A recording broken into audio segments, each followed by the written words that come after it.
ಇವತ್ತು ನಾವು ಈ ವಿಡಿಯೋದಲ್ಲಿ first PUC chemistry mid term exam ಏನ್ ಬರ್ತಿದೆ ಇನ್ನೊಂದು 1 ಮಂತ್ ಒಳಗಡೆ ಬರುತ್ತಲ್ಲ, ಅದಕ್ಕೆ ಟಾರ್ಗೆಟ್ 50+. ನಿಮ್ಮ 70 ಮಾರ್ಕ್ಸ್ಗೆ 50+ ಯಾವ ತರ ಸ್ಕೋರ್ ಮಾಡೋದು ಅಂತ ನಾನು ನೀಟಾಗಿ ಎಕ್ಸ್ಪ್ಲೈನ್ ಮಾಡ್ತಾ ಇದ್ದೀನಿ. ನಿಮಗೆ ವಿತ್ ಕ್ವೆಶನ್ ವಿತ್ ಆನ್ಸರ್ ಎಲ್ಲಾನು ನೀಟಾಗಿ ಬರೆದು ಕೊಟ್ಟಿದ್ದೀನಿ. ಜೊತೆಗೆ ನಾನು ನೆಕ್ಸ್ಟ್ ವಿಡಿಯೋದಲ್ಲಿ ನಿಮಗೆ ನ್ಯೂಮರಿಕಲ್ಸ್ ನ ಕೂಡ ಎಕ್ಸ್ಪ್ಲೈನ್ ಮಾಡ್ತೀನಿ. ಓಕೆನಾ? ಈ ಒಂದು PDF ನಿಮಗೆ ಡಿಸ್ಕ್ರಿಪ್ಷನ್ ಬಾಕ್ಸ್ ಅಲ್ಲಿ ಸಿಗ್ತದೆ. ಹೋಗಿ ಡೌನ್ಲೋಡ್ ಮಾಡ್ಕೊಂಡು ಓದೋದಕ್ಕೆ ಸ್ಟಾರ್ಟ್ ಮಾಡಿ. ಇಷ್ಟು ಓದಿದ್ರೆ ಖಂಡಿತವಾಗ್ಲು ನೀವು ನಿಮ್ಮ ಮಿಡ್ ಟರ್ಮ್ ಎಕ್ಸಾಮ್ ಅಲ್ಲಿ 70 ಮಾರ್ಕ್ಸ್ 50 ಮಾರ್ಕ್ಸ್ ಮಿನಿಮಮ್ ತಗೊಂತೀರಾ. 50ಕ್ಕಿಂತ ಜಾಸ್ತಿ ಬರುತ್ತೆ. ಓಕೆನಾ? ನಿಮ್ಮ ಆನ್ಯುಯಲ್ ಅಲ್ಲಿ 40 ಮಾರ್ಕ್ಸ್ ಬಂದೇ ಬರುತ್ತೆ. ಓಕೆನಾ? ಅರ್ಥ ಆಯ್ತಾ? ಸಿಂಪಲ್ ನಾನು ಹೇಳ್ತಾ ಹೋಗ್ತೀನಿ ನೋಡಿ. 2 ಮಾರ್ಕ್ಸ್ ಕ್ವಶನ್ ಎಲ್ಲ ಇದೆ. First chapter some basic concepts of chemistry, atomic structure ಎಲ್ಲ ಕ್ಲಿಯರ್ ಆಗಿ ಕೊಟ್ಟಿದ್ದೀನಿ.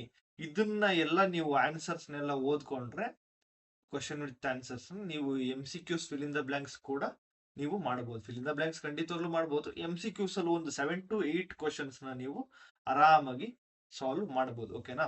ನೋಡಿ, definite proportion, law of definite proportion, Avogadro law, ಇವೆಲ್ಲ ತುಂಬಾ ಇಂಪಾರ್ಟೆಂಟ್. ಅರ್ಥ ಆಯ್ತಾ? ಲಿಮಿಟಿಂಗ್ ರಿಯೇಜೆಂಟ್ ಅಂದ್ರೇನು, ಮೊಲ್ಯಾರಿಟಿ ಅಂದ್ರೇನು, ಮೊಲ್ಯಾಲಿಟಿ ಅಂದ್ರೇನು, ಅದಕ್ಕೆಲ್ಲ ನೀಟಾಗಿ ಕೊಟ್ಟಿದ್ದೀನಿ. ಇದೆಲ್ಲ 2 ಮಾರ್ಕ್ಸ್ ಕ್ವಶನ್. ನೋಡಿ, ಸೈಂಟಿಫಿಕ್ ನೋಟೇಶನ್ ಇದೊಂದು ಎಕ್ಸಾಂಪಲ್ ಕೊಟ್ಟಿದ್ದೀನಿ. ಇದೇ ತರ ನಿಮ್ಗೆ ಗೊತ್ತಲ್ಲ ಸೈಂಟಿಫಿಕ್ ನೋಟೇಶನ್ ಯಾವ ತರ ಬರೆಯೋದು ಅಂತ. ಇದು ಈ ಒಂದು ಪಾಯಿಂಟ್ ಹಿಂದಕ್ಕೆ ಹೋದ್ರೆ ನಿಮ್ಗೆ ಪ್ಲಸ್ ಆಗ್ತಾ ಹೋಗುತ್ತೆ. 10 ಮೇಲ್ಗಡೆ ಪ್ಲಸ್ ಆಗ್ತಾ ಹೋಗುತ್ತೆ. ಹಿಂದಕ್ಕೆ ಹೋದ್ರೆ ಇಲ್ಲಿಗೆ ಬಂದ್ರೆ ಈ ತರ ಹಿಂಗ್ ಹಿಂದಕ್ಕೆ ಒಂದೊಂದೇ ಬಂದ್ರೆ ಇಲ್ಲಿ ಆಡ್ ಆಗ್ತಾ ಹೋಗುತ್ತೆ. ಈ ತರ ಬಂದ್ರೆ ಈ ತರ ಬಂದ್ರೆ ಅದು ಮೈನಸ್ ಆಗುತ್ತೆ. ಓಕೆ, ಇಲ್ಲಿ ಬಂದಿದೆ ನೋಡಿ. ಇದನ್ನ 1 2 3 4 ಬಂದಿದೆ. -10⁻⁴. ಯಾಕೆ? ನಾವು ರೈಟ್ ಹ್ಯಾಂಡ್ ಸೈಡ್ ಬಂದ್ವಿ. ಇದು ಲೆಫ್ಟ್ ಹ್ಯಾಂಡ್ ಸೈಡ್. ಉಲ್ಟಾ ಹಿಂದಕ್ಕೆ ಹೋದ್ರೆ ಪಾಸಿಟಿವ್, ಮುಂದಕ್ಕೆ ಹೋದ್ರೆ ನೆಗೆಟಿವ್. ಅರ್ಥ ಆಯ್ತಾ? ಇದೊಂದು ಸ್ವಲ್ಪ ಉಲ್ಟಾ ತರ ಕನ್ಫ್ಯೂಸ್ ಆಗ್ಬಿಡ್ತಾರೆ ಸ್ಟೂಡೆಂಟ್ಸ್. ಅದಕ್ಕೋಸ್ಕರ ಹೇಳಿದೆ ನೋಡಿ. ಹೂ ಡಿಸ್ಕವರ್ಡ್ ಅಂತ ನೀವು ಬೇಕಾದ್ರೆ MCQ ಅಲ್ಲೂ ಕೇಳ್ಬೋದು. ಅದಕ್ಕೋಸ್ಕರ ಕೊಟ್ಟಿದ್ದೀನಿ. ಇದು 2 ಮಾರ್ಕ್ಸ್ ಅಲ್ಲೂ ಕೇಳಿದ್ದಾರೆ ಹಿಂದೆಲ್ಲ. ಓಕೆನಾ? ನೋಡಿ, ರುದರ್ಫೋರ್ಡ್ ಮಾಡೆಲ್ ಅಲ್ಲಿ ಆಲ್ಫಾ ಪಾರ್ಟಿಕಲ್ ಎಕ್ಸ್ಪೆರಿಮೆಂಟ್ ಇದೆಯಲ್ಲ, ಏನು ಆಲ್ಫಾ ಪಾರ್ಟಿಕಲ್ ಬಂದಾಗ ಗೋಲ್ಡ್ ಫಾಯಿಲ್ ಇರುತ್ತೆ. ಅದು ಎನಿ ಡಿಫ್ಲೆಕ್ಷನ್ ಆಗದಂಗೆ ಒಳಗೊಟ್ಟೋಗುತ್ತೆ. ಬಟ್ ಎಲ್ಲೋ ಒಂದು 1 in 8000 ಅಂತ ಹೇಳ್ತಾರೆ. ಯಾವ್ದೋ ಒಂದು 8000 ಒಂದು ರೇಸ್ ಅಲ್ಲಿ ಒಂದೇ ಒಂದು ರೇ ರಿವರ್ಸ್ ಆಗಿ ಹೋಗ್ಬಿಡ್ತದೆ. ಅದನ್ನೇ ಇಲ್ಲಿ ಕೊಟ್ಟಿರೋದು. ಓಕೆನಾ? ಬೌನ್ಸ್ ಬ್ಯಾಕ್ ಅಂತ. ಅರ್ಥ ಆಯ್ತಾ? ನೀಟಾಗಿ ಕೊಟ್ಟಿದ್ದೀನಿ. PDF ಡಿಸ್ಕ್ರಿಪ್ಷನ್ ಬಾಕ್ಸ್ ಅಲ್ಲಿ ಇರ್ತದೆ. ಕ್ಲಿಯರ್ ಆಗಿ ಓದ್ಕೊಳ್ಳಿ. ಅರ್ಥ ಆಯ್ತಾ? ಲಿಮಿಟೇಷನ್ಸ್, ಐಸೋಟೋಪ್ಸ್, ಐಸೋಬಾರ್ಸ್ ಇವೆರಡರಲ್ಲೂ ಒಂದು ಕೇಳೋ ಚಾನ್ಸಸ್ ಜಾಸ್ತಿ ಇದೆ 2 ಮಾರ್ಕ್ಸ್ ಅಲ್ಲಿ. ನೀವು 5 ಕ್ವಶನ್ ಅಟೆಂಡ್ ಮಾಡ್ಬೇಕಲ್ವಾ? ಟೋಟಲ್ ನಿಮಗೆ 8 ಕ್ವಶನ್ಸ್ ಏನೋ ಕೊಡ್ತಾರೆ. 8 to 10 ಕ್ವಶನ್ಸ್ ಕೊಡ್ಬೋದು. ಇದು ನೋಡಿ, ಡಿಫೈನ್ ವೇವ್ ಲೆಂತ್, ಫ್ರೀಕ್ವೆನ್ಸಿ, ಇದರಲ್ಲಿ ಮೇಲೆ ನ್ಯೂಮರಿಕಲ್ಸ್ ಎಲ್ಲ ಮಾಡಿದ್ದೀನಿ. ನಿಮಗೆ ನೆಕ್ಸ್ಟ್ ವಿಡಿಯೋದಲ್ಲಿ ನಾನು ನೀಟಾಗಿ ಕ್ಲಿಯರ್ ಆಗಿ ಎಕ್ಸ್ಪ್ಲೈನ್ ಮಾಡ್ತೀನಿ. ಓಕೆನಾ? ನೆಕ್ಸ್ಟ್ ನೋಡಿ, Hund's rule, Heisenberg's uncertainty principle, ಇದು aufbau principle and Pauli's law of exclusion. ಇವು ಮೂರಲ್ಲಿ ಒಂದು ಫಿಕ್ಸ್ ಕಂಡ್ರೆ 2 ಮಾರ್ಕ್ಸ್ ಪಕ್ಕಾ ಕೊಡ್ತಾರೆ. ಓಕೆನಾ? ಇವು ಲಾ, ಮಾಡರ್ನ್ ಪೀರಿಯಾಡಿಕ್ ಲಾ, ಮೆಂಡಲಿಯಸ್ ಪೀರಿಯಾಡಿಕ್ ಲಾ, ಆಯ್ತಾ? ಅಯನೈಸೇಷನ್ ಇಂಥಾಲ್ಪಿ, ಡೌನ್ ದ ಗ್ರೂಪ್ ಏನಾಗ್ತದೆ, ಏನದು ಅಕ್ರಾಸ್ ದ ಪೀರಿಯಡ್ ಏನಾಗ್ತದೆ, ಎಲೆಕ್ಟ್ರೋನೆಗೆಟಿವಿಟಿ ಅಂದ್ರೆ, ಇವೆಲ್ಲ ತುಂಬಾ ಇಂಪಾರ್ಟೆಂಟ್. ಇವನ್ ನಿಮ್ಮ ನೆಕ್ಸ್ಟ್ ಆರ್ಗ್ಯಾನಿಕ್ ಚಾಪ್ಟರ್ ಅಲ್ಲಿ ಇವೆಲ್ಲ ಕಾನ್ಸೆಪ್ಟ್ಸ್ ಅರ್ಥ ಆಗಿದ್ರೆ ಮಾತ್ರ ನಿಮ್ಗೆ ಆರ್ಗ್ಯಾನಿಕ್ ಕೂಡ ಅರ್ಥ ಆಗೋದು. ಇಲ್ಲಾಂದ್ರೆ ಯಾವುದೇ ಕಾರಣಕ್ಕೂ ಅರ್ಥ ಆಗಲ್ಲ. ಓಕೆನಾ? 2 ಮಾರ್ಕ್ಸ್ ಮಾತ್ರ ಒಂದು 30 ಕ್ವಶನ್ಸ್ ಇದೆ. ಅದನ್ನ ಬಿಟ್ಟು ಇನ್ನು ಮಿಕ್ಕಿದ್ದೆಲ್ಲ ನಿಮಗೆ ಸ್ವಲ್ಪ ಕ್ವಶನ್ಸ್ ಇದೆ. ಓಕೆನಾ? ಒಂದು ಕ್ವಶನ್ ಮಿಸ್ ಮಾಡಬಾರ್ದು. ಒಂದೇ ಒಂದು ಕ್ವಶನ್ ನೀವು ಮಿಸ್ ಮಾಡ್ದಂಗೆ ಇಡೀ PDF ಅಲ್ಲಿ ಇರೋ ಕ್ವಶನ್ಸ್ ಟೋಟಲ್ ಒಂದು 65 to 66 ಕ್ವಶನ್ಸ್ ಅಷ್ಟೇ ಇರೋದು. ಇಷ್ಟು ಓದ್ಬಿಟ್ರೆ 50 ಮಾರ್ಕ್ಸ್ ಗ್ಯಾರಂಟಿ ಬರುತ್ತೆ. 100% ಬರುತ್ತೆ 70 ಮಾರ್ಕ್ಸ್ಗೆ. ಬಟ್ ಕರೆಕ್ಟ್ ಆಗಿ ಬರೀಬೇಕು. ನೀವು ಹೆಂಗೋ ಓದ್ಕೊಂಡು ಹೋಗಿ ಬರೆದ್ರೆ 21 ಬರಲ್ಲ. ಓಕೆನಾ? ನೋಡಿ, ಇದೆಲ್ಲ ಬಾಂಡ್ ಆರ್ಡರ್ ಕಂಡು ಹಿಡಿಯೋದು, ಅದೆಲ್ಲ ನೀಟಾಗಿ ಓದ್ಕೊಳ್ಳಿ. ಕ್ಯಾಟಿನೇಷನ್, ಫಂಕ್ಷನಲ್, ಇವೆಲ್ಲ ಆರ್ಗ್ಯಾನಿಕ್ ಕೆಮಿಸ್ಟ್ರಿ. ಓಕೆನಾ? 30 ಕ್ವಶನ್ಸ್ ಇದೆ 2 ಮಾರ್ಕ್ಸ್. ಇಷ್ಟು ಓದಿದ್ರೆ ನಿಮಗೆ 5 ಕ್ವಶನ್ಸ್ ಆರಾಮ್ಸೆ ಅಟೆಂಡ್ ಮಾಡಬಹುದು. 5 ಎಲ್ಲ ಇನ್ನೂ ಜಾಸ್ತಿನೇ ಬರುತ್ತೆ. ಬಟ್ ನೀವು ಆರಾಮಾಗಿ 5 ಅಟೆಂಡ್ ಮಾಡಬಹುದು. ಓಕೆನಾ? ನೋಡಿ ಮಕ್ಕಳು, 3 ಮಾರ್ಕ್ಸ್ ಇದು ಫೋರ್ತ್ ಮೇನ್ ಅಲ್ಲಿ 3 ಮಾರ್ಕ್ಸ್ ಅಂದ್ರೆ ಇನ್ಆರ್ಗ್ಯಾನಿಕ್ ಕೆಮಿಸ್ಟ್ರಿ ಇಂದ ಕೊಡ್ತಾರೆ. ನಿಮಗೆ 5 ಕ್ವಶನ್ಸ್ ಏನೋ ಕೊಡ್ತಾರೆ. ಅದರಲ್ಲಿ ನೀವು 3 ಕ್ವಶನ್ಸ್ ಅಟೆಂಡ್ ಮಾಡಬೇಕು. Each question carries 3 marks. ಮಕ್ಕಳು ಇಲ್ಲಿ ನೋಡಿ, ಬ್ರೀಫ್ ನೋಟ್ ಅಂತ ಕೇಳಿದ್ರು ಇದೇ ಬರೀರಿ, ಕ್ಯಾರೆಕ್ಟರಿಸ್ಟಿಕ್ಸ್ ಅಂತ ಕೇಳಿದ್ರು ಇದೇ ಬರೀರಿ. ಯಾಕಂದ್ರೆ ಕ್ಯಾರೆಕ್ಟರಿಸ್ಟಿಕ್ಸ್ ಇಸ್ ಆಲ್ವೇಸ್ ನೋಟ್ ತರನೇ ಬರೀ. ನೋಟ್ ಅಂದ್ರೆ ನೀವ್ ಏನ್ ಬೇಕೋ ಬರೀಬಹುದು. ಎಸ್ ಬ್ಲಾಕ್ ಸಂಬಂಧಪಟ್ಟಿರೋದು ಅದ್ರ ಕ್ಯಾರೆಕ್ಟರಿಸ್ಟಿಕ್ಸ್ ಕೂಡ ಬರಿಬಹುದು. ಓಕೆನಾ, ಇಲ್ಲಿ ಕೆಲವೊಬ್ರು ಬಿಟ್ಬಿಟ್ಟು ಬಂದ್ಬಿಡ್ತಾರೆ, write the characteristics of S block element ಅಂದ್ರೆ ಓ ಇದು ಓದಿಲ್ಲ ಅಂತ. ಹಂಗಲ್ಲ, ಇದೇ ಕ್ಯಾರೆಕ್ಟರಿಸ್ಟಿಕ್ಸ್. ಓಕೆನಾ, ನೋಡಿ, they are electropositive elements, as it is a characteristics. It imparts specific colour to the flame ಗಿಡದಾಗ ಅದ್ರ ಕಲರ್ ಚೇಂಜ್ ಆಗ್ತದೆ ಅಲ್ವಾ.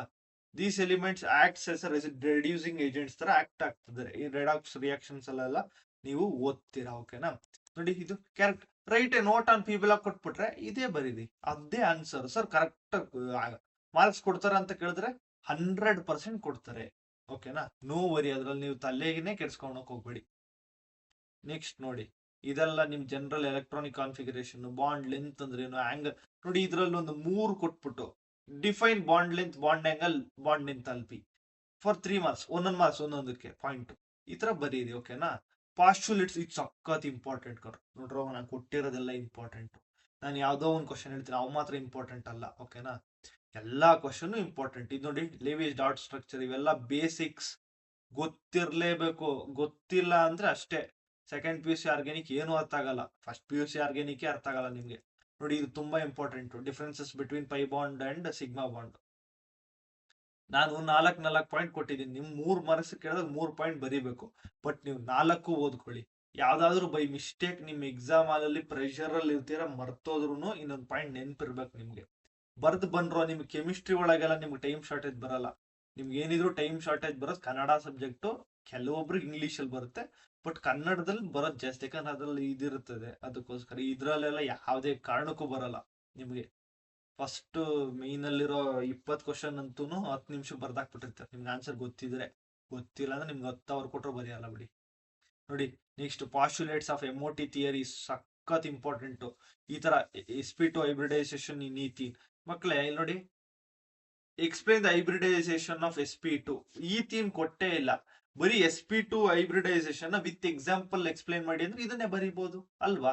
sp2 ಅಂದ್ರೆ sp2 ಎಕ್ಸಾಂಪಲ್ ಈಥೀನ್ ಆಗುತ್ತಲ್ಲ, ಅದನ್ನೇ ಎಕ್ಸ್ಪ್ಲೇನ್ ಮಾಡ್ಬೋದು. ಓಕೆನಾ, ಇದೇನಿದು, ಇವೆಲ್ಲ ಪೇರಪ್ ಆಗುತ್ತೆ, ಇವೆಲ್ಲ ಸ್ಪ್ಲಿಟ್ ಆದಾಗ sp2 ಹೈಬ್ರಿಡೈಸ್ಡ್ ಆರ್ಬಿಟಲ್ಸ್ ಬರ್ತದೆ, ಇದು ಅನ್ಹೈಬ್ರಿಡೈಸ್ಡ್ ಆರ್ಬಿಟಲ್ ಇರ್ತದೆ. ಇದು ಗೊತ್ತಲ್ಲ, ಇದೇನಿದು ಬಾಂಡ್ ಆರ್ಡರ್ ಕಂಡಿಡಿದೆ, Nb-Na number of bonding minus anti bonding ಅಲ್ಲಿ ಅದು ಕಳಿಬೇಕು ಅಷ್ಟೇ ಕಂಡ್ರ, ಸಿಂಪಲ್. ಎಕ್ಸಿಸ್ಟೆನ್ಸ್, ಈಲಿಯಂ ಯಾಕೆ ಎಕ್ಸಿಸ್ಟೆನ್ಸ್ ಆಗಲ್ಲ ಅಂದ್ರೆ ಅದ್ರ ಬಾಂಡ್ ಆರ್ಡರ್ 0. ಬಾಂಡ್ ಆರ್ಡರ್ 0 ಬಂದ್ರೆ ಯಾವ್ದು ಎಕ್ಸಿಸ್ಟೆನ್ಸ್ ಆಗಲ್ಲ. ಓಕೆನಾ, ಇದು ನೋಡಿ ಎಮೋಟಿ ಥಿಯರಿ ಪ್ರಕಾರ ಇದು ಅದು ಎಲ್ಲ ಬಾಂಡ್ ಆರ್ಡರ್ ಎಲ್ಲ ಕಂಡುಹಿಡಿಯೋದು. ಓಕೆನಾ, ಇದು 3 ಮಾರ್ಕ್ಸ್ ಆಯ್ತು ನಿಮ್ಗೆ. ಇನ್ಆರ್ಗ್ಯಾನಿಕ್ 9 ಮಾರ್ಕ್ಸ್ ಬರುತ್ತೆ ಆರಾಮಾಗಿ. ಇದು next 3 marks from physical chemistry. ಸಖತ್ ಇಂಪಾರ್ಟೆಂಟ್ ಕ್ವಶನ್ಸೇ ಕೊಟ್ಟಿರೋದು. ಡಾಲ್ಟನ್ಸ್ ಅಟಾಮಿಕ್ ಥಿಯರಿ ಬರೋ ಚಾನ್ಸಸ್ ಜಾಸ್ತಿ ಇದೆ. ನೋಡಿ, ಇದು SI ಯೂನಿಟ್ಸ್. ಒಂದ್ ವೇಳೆ 3 ಮಾರ್ಕ್ಸ್ ಅಲ್ಲಿ ಬಂದಿಲ್ಲ ಅಂದ್ರೆ 3 ಮಾರ್ಕ್ಸ್ ಅಲ್ಲಿ ಬರುತ್ತೆ ಮೇ ಬಿ, ಇಲ್ಲ 2 ಮಾರ್ಕ್ಸ್ ಅಲ್ಲಾದ್ರೂ ಬರ್ಬೋದು, ಇಲ್ಲ 1 ಮಾರ್ಕ್ಸ್ ಅಲ್ಲಾದ್ರೂ ಬರ್ಬೋದು. ಎಲ್ಲೋ ಒಂದ್ ಕಡೆ ಇದೊಂದು ಕ್ವಶನ್ ಕೇಳ್ತಾನೆ, ಅಟ್ಲೀಸ್ಟ್ 1 ಮಾರ್ಕ್ಸ್ ಆದ್ರೂ. ಅದಕ್ಕೆ ನೀವೆಲ್ಲ ಇದು 7 ಇದೆ ಟೋಟಲ್, ಈ 7 ನೀವು ಬೇಸಿಕ್ SI ಯೂನಿಟ್ಸ್ ಓದ್ಕೊಂಡ್ಬಿಟ್ರೆ simple. Density kg/m3, volume m3, temperature kelvin, amount of substance mole, luminous intensity candela, mass kg, electric current ampere, ಇವೆಲ್ಲ ಬರ್ತಾವ್ ಕಂಡ್ರು ಈಸಿ. ನೋಡಿ, ಇದಂತೂ ಹೋಮೋಜಿನಿಯಸ್ ಮಿಕ್ಸ್ಚರ್, ಹೆಟರೋಜಿನಿಯಸ್ ಮಿಕ್ಸ್ಚರ್, ಇದಂತೂ ನೀವು 8th ಇಂದಾನೆ ಓದ್ಕೊಂಡ್ ಬಂದಿದ್ದೀರಾ. Postulates of Bohr's atomic model theory ಓದ್ಬೇಕು. ಓಕೆನಾ, ಇದು SPDF ಯಾವ್ಯಾವ ಶೇಪ್ ಅಲ್ಲಿ ಇರುತ್ತೆ, ನೀಟಾಗಿ PDF ಇದೆ ಕೆಳಗಡೆ ಡಿಸ್ಕ್ರಿಪ್ಷನ್ ಬಾಕ್ಸ್ ಅಲ್ಲಿ, ನೀಟಾಗಿ ತೆಗೀರಿ, ಓದ್ರಿ. ಇದು ಸಿಗ್ನಿಫಿಕೆನ್ಸ್ ಆಫ್ ಕ್ವಾಂಟಮ್ ನಂಬರ್ಸ್ 4 ಇದೆ, 4 ಓದ್ಕೊಳ್ಳಿ, ಕೊಡೋ ಚಾನ್ಸಸ್ ಜಾಸ್ತಿ ಇದೆ. ನೋಡಿ, ಇದು ಈಕ್ವೇಶನ್ ಬರ್ದ್ಬಿಟ್ಟು ಅದ್ರ ಏನೇನು ಅಂತ ಎಕ್ಸ್ಪ್ಲೈನ್ ಮಾಡಿದ್ರು, ಟರ್ಮ್ಸ್ ಅಷ್ಟೇ. ನೆಕ್ಸ್ಟ್ ನೋಡ್ರ, ಪಾರ್ಟ್ ಡಿ ಒಳಗ ಆರ್ಗ್ಯಾನಿಕ್ 10 ಮಾರ್ಕ್ಸ್ 2 ಕ್ವಶನ್ ಕೊಡ್ತಾರೆ. ಸ್ಪ್ಲಿಟ್ ಆಗಿರ್ತದೆ ಕ್ವಶನ್, ಒಂದೇ ಕ್ವಶನ್ ಕೊಡಲ್ಲ, 2 ಕ್ವಶನ್, 3 ಕ್ವಶನ್ ಕೊಡ್ತಾರೆ. 2+2+2 ಅಥವಾ 3+2 ಈ ತರ. ಟೋಟಲ್ ಬರೀ 4 ಕ್ವಶನ್ ಕೊಟ್ಟಿದ್ದೀನಪ್ಪ, ಓನ್ಲಿ 4 ಕ್ವಶನ್ಸ್. ಮತ್ತೆ ಇದರಲ್ಲಿ ನಿಮ್ಗೆ ಕ್ವಾಂಟಿಟೇಟಿವ್ ಅನಾಲಿಸಿಸ್ ಅಂದ್ಬಿಟ್ಟು ಡೂಮಾಸ್ ಎಫೆಕ್ಟ್, ಸೆಲ್ಸಿಡ್ಸ್ ಲಾ ಇವೆಲ್ಲ ಬರ್ತವೆ. ಅವೆಲ್ಲ ನಾನು ಕೊಟ್ಟಿಲ್ಲ, ಯಾಕಂದ್ರೆ ಅದು ಸ್ವಲ್ಪ ನೀವು ನೆನ್ಪಿಟ್ಕೊಳ್ಳೋದು ಕಷ್ಟ ರಿಯಾಕ್ಷನ್ ಅಂತ. ಬಟ್ ನಿಮ್ಗೊಂದು ಚಾಯ್ಸ್ ಇರುತ್ತಲ್ಲ, ಒಂದ್ ಬಂದ್ರೂನು ನೀವು ಇನ್ನ 2 ಬರೀಬಹುದು ಆರಾಮ. 3 ಕೊಟ್ಟಿರ್ತಾರೆ, 2 ಬರೀಬೇಕು, ನೀವು ಆರಾಮಾಗಿ ಬರೀಬಹುದು. ವಾಟ್ ಈಸ್ -I ಎಫೆಕ್ಟ್, ಈ ತರ ಒಂದು ಸಿಂಪಲ್, ಅದ್ರೊಳಗೇನೆ ಒಂದು 2 ಮಾರ್ಕ್ಸ್ಗೋ 1 ಮಾರ್ಕ್ಸ್ಗೋ ಕೊಟ್ಬಿಡ್ಬೋದು. ಎಕ್ಸಾಂಪಲ್ ಕೇಳಿದ್ರೆ 2 ಮಾರ್ಕ್ಸ್ ಕೊಡ್ತಾರೆ, ವಿತೌಟ್ ಎಕ್ಸಾಂಪಲ್ ಆದ್ರೆ 1 ಮಾರ್ಕ್ಸ್. ಇದು ಎಂಪರಿಕಲ್ ಫಾರ್ಮುಲಾ ಮತ್ತೆ ಮಾಲಿಕ್ಯುಲರ್ ಫಾರ್ಮುಲಾ ಮೇಲೆ ಇದನ್ನ ಎಕ್ಸ್ಪ್ಲೇನ್ ಮಾಡ್ತೀನಿ ನೆಕ್ಸ್ಟ್ ವಿಡಿಯೋದಲ್ಲಿ, ನೀಟಾಗಿ ಅರ್ಥ ಆಯ್ತಾ. ನಿಮ್ಗೆ ಆಲ್ರೆಡಿ ನ್ಯೂಮರಿಕಲ್ಸ್ ಗೊತ್ತಿದೆ, ಒಂದು ಬೇಸಿಕ್ ಐಡಿಯಾ ಇದೆ ಅಂದ್ರೆ ನೀವು ಮಾಡಿ, ಆಯ್ತಾ. ಗೊತ್ತೇ ಇಲ್ಲ ನಾನು ಎಕ್ಸ್ಪ್ಲೇನ್ ಮಾಡ್ತೀನಿ. 12 ಮಾರ್ಕ್ಸ್ ಬರುತ್ತೆ ಕಣ್ರೋ. ನ್ಯೂಮರಿಕಲ್ ಸಖತ್ ಈಸಿ ಕಣ್ರೋ ಇದು. ಬೇರೆ ತರ ಅಲ್ಲ, ತುಂಬಾ ಈಸಿ ಇದ್ರಲ್ಲಿ ಸ್ಕೋರ್ ಮಾಡೋದು. ಇದ್ರಲ್ಲಂತೂ 1ರಿಂದ 2 ಕ್ವಶನ್ ಬರೋದಂತ ಜಾಸ್ತಿ ಇರುತ್ತೆ, ಎಂಪರಿಕಲ್ ಫಾರ್ಮುಲಾ ಮೇಲೆ, ಮಾಲಿಕ್ಯುಲರ್ ಫಾರ್ಮುಲಾ ಮೇಲೆ. ಈ ತರದೊಂದು ಬಂದೇ ಬರುತ್ತೆ. ಕ್ಯಾಲ್ಕುಲೇಟ್ ದ ಪರ್ಸೆಂಟೇಜ್ ಕಂಡುಹಿಡಿಯೋದು ಆಫ್ ಎನ್ ಗಿವನ್ ಕಾಂಪೌಂಡ್. ಯಾವ್ದು ವಾಟರ್ದು, ಈಥಿನ್ದು, ಗ್ಲೂಕೋಸ್ದು, ಎಥನಾಲ್ದು, ಯಾವ್ದೋ ಒಂದು. ಓಕೆನಾ, ಕೊಡ್ತಾರ ಒಂದು. ಮೋಲ್ ಫ್ರಾಕ್ಷನ್ ಆಫ್ ಬೆನ್ಸಿನ್ ನೋಡಿ, ಮೋಲ್ ಫ್ರಾಕ್ಷನ್ ಒಂದು ಕೊಡೋ ಚಾನ್ಸಸ್ ಜಾಸ್ತಿ ಇದೆ. ಯಾಕಂದ್ರೆ ನಿಮ್ಗೆ 2 ಚಾಪ್ಟರ್ ಕೊಡ್ಬೇಕಲ್ಲ ಇವಾಗ. ನಿಮ್ಗೆ ಆನ್ಯಲ್ ಆದ್ರೆ ಜಾಸ್ತಿ 4 ಚಾಪ್ಟರ್ಸ್ ಇರುತ್ತೆ. ಇಲ್ಲಂದ್ರೆ ಇದು ನೋಡಿ, ಇದು ಅದು ಸ್ಟ್ರಕ್ಚರ್ ಆಫ್ ಆಟಮ್. ಈ ಚಾಪ್ಟರ್ ಅಲ್ಲಿ ವಿವಿಧ ಭಾರತಿ, ಇದಂತೂ ಫೇಮಸ್ ಕ್ವಶನ್. ಎಷ್ಟು ಸತಿ ಕೇಳೋರು ಅವ್ರಿಗೆ ಗೊತ್ತಿಲ್ಲ. ಎಲ್ಲ ಎಕ್ಸಾಮ್ ಅಲ್ಲೂ ಈ ಕ್ವಶನ್ ಇರ್ತದೆ, ಮೋಸ್ಟ್ ಆಫ್ ದಿ ಎಕ್ಸಾಮ್ ಅಲ್ಲಿ. ಓಕೆನಾ, ಎಲ್ಲ ನೀಟಾಗಿ ಪ್ರಾಕ್ಟೀಸ್ ಮಾಡ್ಕೊಳ್ಳಿ. I will explain in the next video. ಓಕೆನಾ, ಎಲ್ಲ ನೋಡಿ. ಇದು ಬಂದ್ಬಿಟ್ರು, ಇದು ಇದು ಫೋಟೋ ಎಲೆಕ್ಟ್ರಿಕ್ ಎಫೆಕ್ಟ್ ಮೇಲೆ. Energy of A radiation with wave length 500 nanometre. ಈ ನ್ಯಾನೋಮೀಟರ್ ಬರೋದು ಗೊತ್ತು ತಾನೆ? 500 × 10⁻⁹ ನ್ಯಾನೋ ಅಂದ್ರೇನೆ 9 ಅಂತ, ಅದು ಪವರ್ -9 ಈ ತರ. ಓಕೆನಾ, ಈ ತರ ನೋಡಿ. ಇದು ಏನಿದು ಫ್ರೀಕ್ವೆನ್ಸಿ ಅಂದ್ರೆ c/λ. ಅದನ್ನ ಇಲ್ಲಿ ಸಬ್ಸ್ಟಿಟ್ಯೂಟ್ ಮಾಡ್ಕೊಂಡು ಈ ತರ ಮಾಡೋದು. ನಮ್ಗೆ H ವ್ಯಾಲ್ಯೂ ಗೊತ್ತಿರ್ಬೇಕು, ಇದು ನೆನ್ಪಿರ್ಬೇಕು. ಕೊಟ್ಟಿಲ್ಲ ಅಂದ್ರೂ 6.62 × 10⁻34 ಜೌಲ್/ಸೆಕೆಂಡ್ ಅದು ಗೊತ್ತಿರ್ಬೇಕು. ಅಷ್ಟೇ ಅಲ್ಲ. ಟೋಟಲ್ ಇದು ಒಂದು 12 ನ್ಯೂಮರಿಕಲ್ಸ್ ಇದೆ. ಈ 12 ನ್ಯೂಮರಿಕಲ್ಸ್ ಮಾಡಿದ್ರೆ ನಿಮ್ಗೆ ಆರಾಮಾಗಿ 12 ಮಾರ್ಕ್ಸ್ ಬರ್ತದೆ. ಈ ಫುಲ್ PDF ಓದ್ಕೊಂಡು ನಿಮ್ MCQs ಎಷ್ಟಾಗುತ್ತೋ ಅಷ್ಟು, ಒಂದು 5 ಆದ್ರೆ 5, 7 ಆದ್ರೆ 7 ಎಲ್ಲ ಬರೀರಿ ನೀವು. ಅಲ್ಲಿ ಬರೋದ್ ಸೆಕೆಂಡ್ರಿ. ಅಲ್ಲಿ 7 ಮಾರ್ಕ್ಸೇ ಬರ್ಲಿ, 10 ಮಾರ್ಕ್ಸೇ ಬರ್ಲಿ. ಓಕೆನಾ, ಒಟ್ಟು ನಿಮಗೆ ಟೋಟಲ್ ಆಗಿ 70ಗೆ 50+ ಅಂತೂ ಗ್ಯಾರಂಟಿ ಬರ್ತದೆ. ಆನ್ಯುಯಲ್ ಎಕ್ಸಾಮ್ ಅಲ್ಲಿ ಬರೀ PDF ಓದಿದ್ರೆ ಸಾಕು, 40 ಮಾರ್ಕ್ಸ್ ಬರುತ್ತೆ. ಓಕೆನಾ, ಏನಾದ್ರು ಡೌಟ್ಸ್ ಇದ್ರೆ ಕಮೆಂಟ್ ಸೆಕ್ಷನ್ ಅಲ್ಲಿ ಹಾಕಿ. ಏನು ಡೌಟ್ಸ್ ಇರಲ್ಲ ಅಂತ ಅನ್ಕೊಂತೀನಿ. ನೀಟಾಗಿ PDF ಅಲ್ಲಿರೋ ಎಲ್ಲಾ ಕ್ವಶನ್ ಅಂಡ್ ಆನ್ಸರ್ಸ್ ಓದಿ ಪ್ರಾಕ್ಟೀಸ್ ಮಾಡ್ಕೊಂಡು ಹೋಗಿ ಎಕ್ಸಾಮ್ ಬರೀಬೇಕು.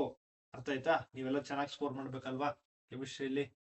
Okay, thank you. ಏನಾದ್ರು ಡೌಟ್ಸ್ ಇದ್ರೆ ಕಮೆಂಟ್ ಸೆಕ್ಷನ್ ಕಮೆಂಟ್ ಮಾಡಿ, ರಿಪ್ಲೈ ಮಾಡಕ್ ಟ್ರೈ ಮಾಡ್ತೀನಿ.